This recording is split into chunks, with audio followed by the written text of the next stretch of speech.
ભારતની આઝાદીના 78મા વર્ષગાંઠ નિમિત્તે હર ઘર તિરંગા અભિયાન અંતર્ગત જામનગર મહાનગરપાલિકા તથા જિલ્લા વહીવટી તંત્રના સંયુક્ત આયોજન હેઠળ તિરંગા યાત્રા યોજવામાં આવી હતી। તિરંગાની શાન અને રાષ્ટ્રપ્રેમના જુસ્સાથી જામનગરના માર્ગો દેશભક્તિના ગીતો અને સૂત્રોચ્ચારથી ગુંજી ઉઠ્યા હતા। લાખોટા ગેટ નંબર 1 થી યાત્રાની શરૂઆત ધ્વજવંદન સાથે થઈ।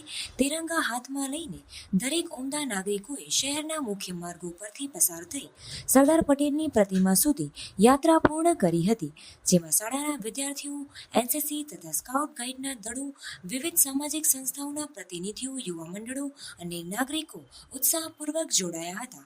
અધિકારીઓ અને શહેરના આગેવાનો, આર્મી જવાનો, હોમગાર્ડ, પોલીસ બંદોબસ્ત તેમજ મહાનગરપાલિકાના કર્મચારીઓ પણ આ યાત્રામાં જોડાયા હતા।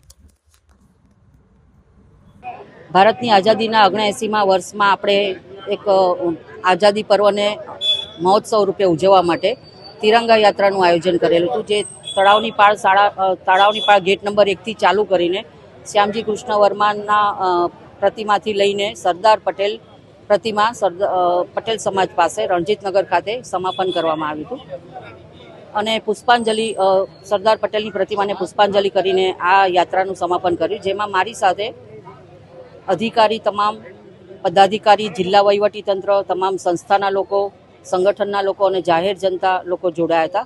સાથે સાથે પુષ્પાંજલિ કર્યા પછી અમે સ્વચ્છતાનો પણ એક કાર્યક્રમ કર્યો હતો અને એમાં પણ મારી સાથે કલેક્ટરશ્રી, કમિશનરશ્રી, પદાધિકારી, અધિકારી અને તમામ ચૂંટાયેલા પ્રતિનિધિ તેમજ જાહેર જનતા જોડાઈ હતી। આ તિરંગા યાત્રામાં તમામ સ્કૂલના બાળકો પણ અને તમામ સંસ્થાના લોકો પણ જોડાયા।